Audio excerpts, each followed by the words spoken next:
Welcome to our season 1 finale of our tequila journey. And I can't promise you we won't have some bonus content or extras over the next few weeks, but we're going out with a bang. At least I hope so. So originally we were trying to find like what tequila was about, under $25, and we started going up and sampling different ones, upwards of $150. Although I did never buy a $150 tequila. Natalie said I would. What did you say if I bought a $150 tequila? I'd leave you. She'd leave me if I bought a $150 bottle of, like a 750 milliliter bottle of tequila. One of my biggest disappointments was one that I guess a lot of people loved, not here in this household, was the Ocho Anejo. And a lot of people recommended it, and it got great reviews. I got it on sale, I think, for like $37, but I've seen it as high as like $48, $50. But I did try the Reposado earlier today at one of the stores, and it definitely tones down that smokiness, that kind of peatiness or Scotch smokiness. It's still there, but it's not near as bad, and it may have just a slightly bigger alcohol burn. Also tried a mezcal today, and I can't remember the name of it, but to me it tasted like a burnt tire. You got the smokiness, but it tasted like a burnt tire, and I told the people. They kind of laughed about that early on, but after the first thing, which was Jose Cuervo, I found the cab agave, which is, I haven't tried, sampled, bought any other tequila that has tasted quite like this, the kind of like wine-like flavor. And this is one of the first ones Natalie kind of liked, and we tried our best to find Natalie something that she might like. So try one, she liked it, probably not as good as her rum or bourbons or anything. 2, this was recommended for her. She would surely like it, right? Espinita, no. I don't know if that's that's the one you gave that weird face when you drank it, right? Yeah. And 3, this one, I think she likes it. It's sweet, the Pantalones, which is Matthew McConaughey's brand. Supposedly additive free, but it's not additive free certified. Super sweet, very whiskey like, so, but it still has a pretty nice burn on it, so it's not super smooth. And then my 3 favorites under $25 so far have been the Luna Azul, Mi Campo Blanco. Now the Reposado, after I opened the bottle, and it lasted a week or two, opening, it changed flavors and got some kind of nasty, super caramelly flavor that I just did not like. Then this one is probably one of my favorite mixers so far that we can mix into a margarita or whatever you want. Coke, orange juice, tequila sunrise, frozen margaritas, the El Mayor Blanco. Now the first bottle we had, I never got that change of flavor, after it's breathed for a while, after you open it up, 5 or 10 times over a couple week period. But this bottle here definitely did change flavor a little bit, and it does have, straight or whatever, some kind of little after flavor that's not great in my opinion, but it is perfect in margaritas. And I need to try their Añejo as well, just to see how it's like. Now the Luna Azul is an additive free, I believe, and a lot of people have downrated this one online. It doesn't have a whole lot of flavor. It does have the agave flavor, it's just toned down quite a bit, but it's good in a mix, but you know, you could probably use vodka for the same thing you use this with if you're making like a margarita or a frozen daiquiri or something like that. Getting into the añejos and even some of the reposados, you can go really high in price, which is probably a good reason to maybe stick with blancos if you like the flavor that roll, like agave that hasn't been rested in a barrel, you know, to smooth over the alcohol burn. And I've looked at Reddit and, you know, various forums online, and there are probably 10 or so tequilas that people say, you know, additive free, that you should try, añejos, reposados, blancos, and they list, you know, G4 and a variety of other tequilas. But if you keep searching and you dwell like deep into the subject, one brand pops up all the time, and not many people have complaints about it, and I have no idea so far what this tastes like. You know, they make the blanco or white, they have a reposado, they have añejo, they may have extra añejo, they had like a limited run for a Widow Jane or whatever bourbon, aged in bourbon barrels or whatever. And I had the chance to get a reposado, possibly the blanco, and I really wanted something like the añejo. So I've spent more money than I ever have on any kind of alcohol here. Crazy. For this finale. What is it going to taste like? Is it going to be like the Espinita? Is it going to be like cava agave? Is it going to be like the Panelones? You know, I don't know. Maybe the darker it is, the more whiskey like it is. And this isn't super dark. It's kind of clear, kind of yellow. This Espinita Añejo may be a little lighter yellow color, so I think the cava agave is probably similar. So if I set out to find what tequila is or is about, you know, some people would say Don Julio, but that's really expensive. What, the 1945? 1942, there are some haters out there, but a lot of people seem to love it. But the only complaints or arguments I've seen about this Tequila Ocho is it's either got too much barrel flavor or not enough, because they age it 1 year and that's it. Now, I did not know that this was going to happen because Natalie has been kind of under the weather, but she says, I want to try this. Well, this is perfect because, you know, this can be an extension of trying to find a tequila for Natalie. You know, is it just going to be cava agave and just on a rare occasion this Panelones? And she hasn't asked for that, even though I kind of think that might be a little better tasting, especially with her sweet tooth. And, you know, if I had a lot of this, I'm sure she'd ask for some more shots. Maybe we need to get some more. But this is it. This is the finale. This is what we got. I hope that it's good for the price. All right, we're gonna open this bottle up here. Like I said, I haven't tasted it. I haven't smelled it. I'm gonna pop it open right here.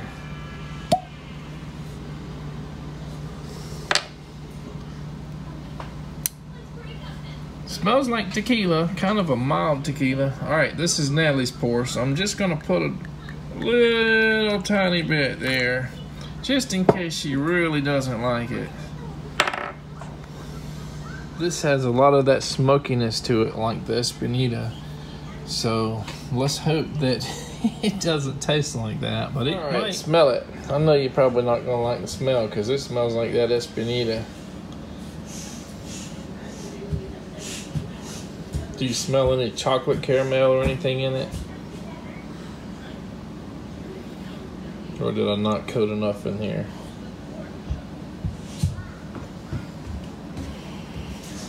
Yeah, you can smell it. I don't know. doesn't smell bad, but it doesn't smell like chocolate. Alright, are you ready? Here we go. I hope I don't hit your teeth with this. Daddy. There we go. There's that face y'all looking for. Is there an alcohol burn to it? Bad? Or is it smokiness and just pungency?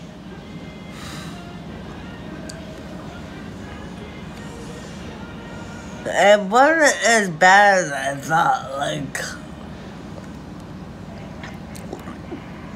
the first swallow, like your breath in, I guess you would say, you kind of expected to be really hot, but it was a lot smoother than I expected. What are we At first inhale, you expected it to be super hot, but it wasn't bad. Alright, my turn. Yeah, definitely. Let me smell this Espinita right beside each other.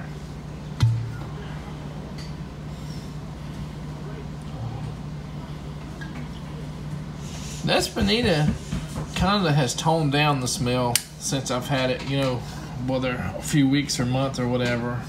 So it's not as strong. This smells stronger. Let me just take a little tiny bit and just coat my tongue and all.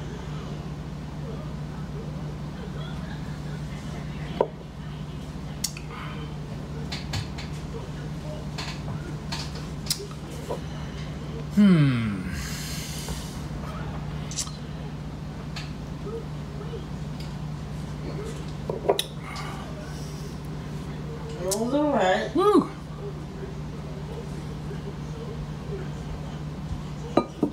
It's got that smokiness, but it's not overwhelming like a Scotch. Try again.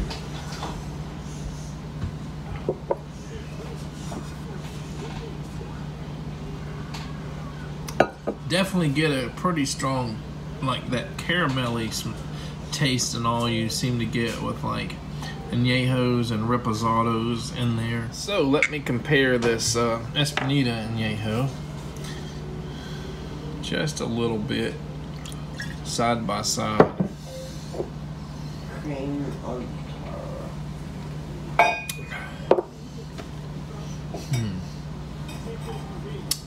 Whew. And let's just do a little bit of this Pantalones, Natalie's drink here. Just a tiny bit.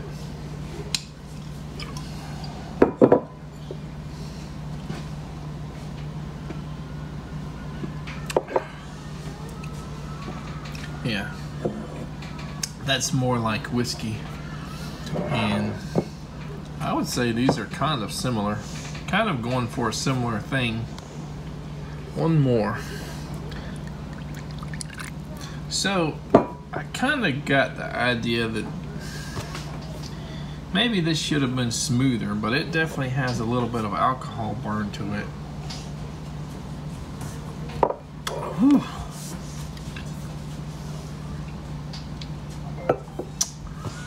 And I'm just, for the heck of it, going to get a shot of this El Mayor Blanco. Just a tiny, not like a full shot.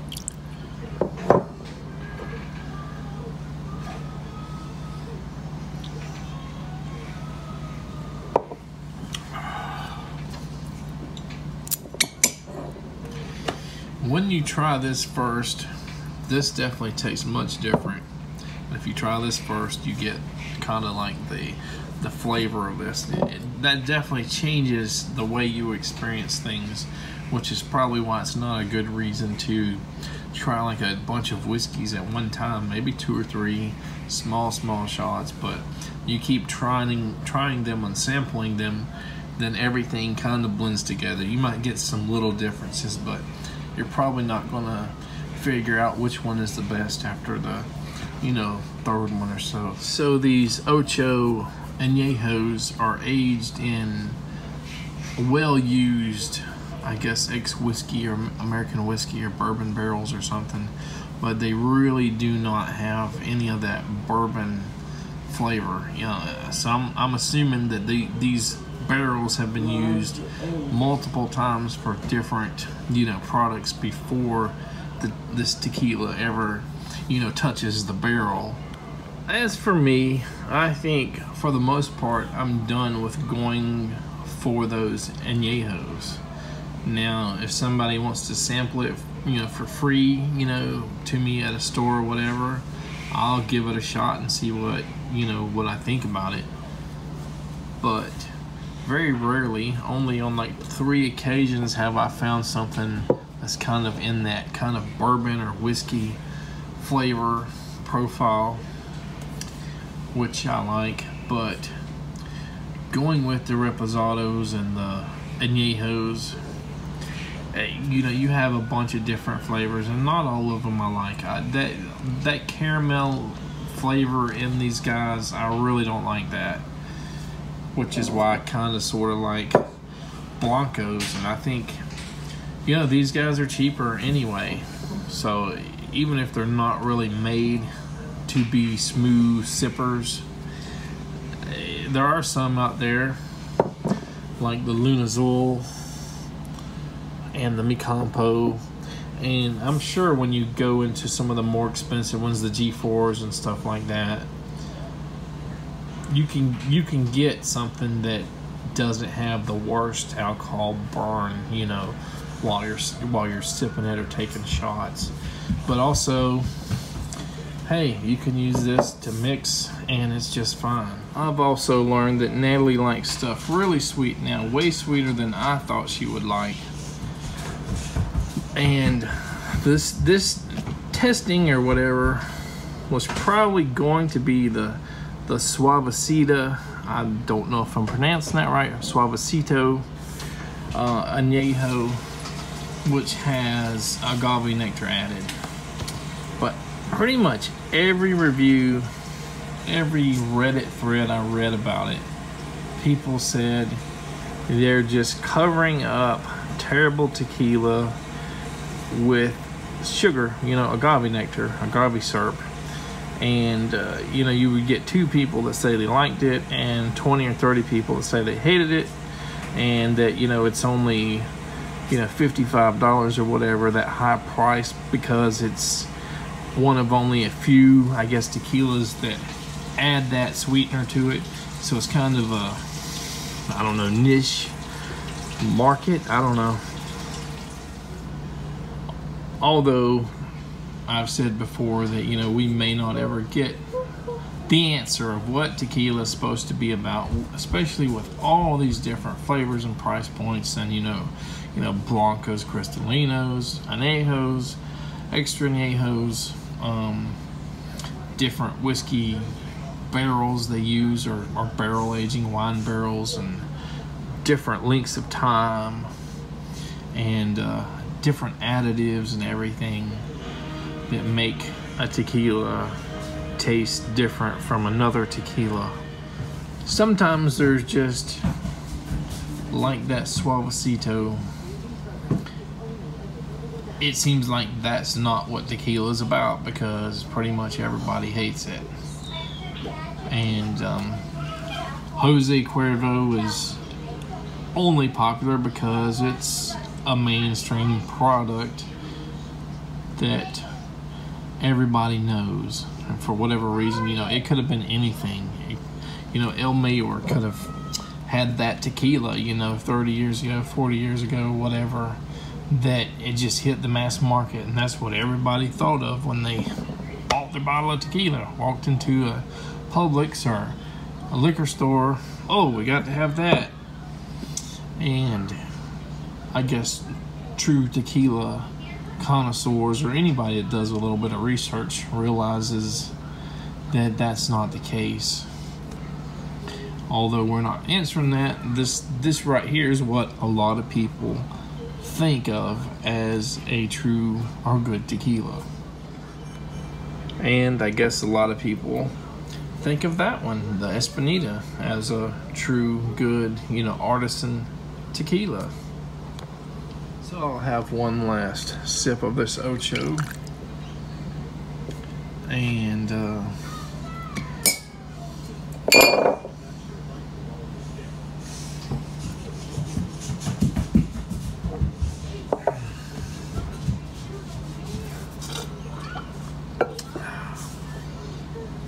yeah, I did chase it with a little bit of orange juice. I mean, I just don't think I'm going to be somebody that just stands around and sips an añejo or reposado. And that's not going to make me change my mind. I don't particularly enjoy it as much as like a good bourbon or maybe some of the rums. As a season finale extra, you know, in the coming days or weeks, Natalie might have some kind of idea of what to do with this. Maybe put it in a margarita or frozen margarita or some other kind of concoction. You're not really supposed to use añejos and margaritas and mixes, but hey, we're done with the season. This is it. This is our splurge. Alright guys, I think that's it. Take care until maybe. Is there going to be a season 2? Is there going to be a season 2, Natalie? Probably, she said. I don't know. Take care, guys.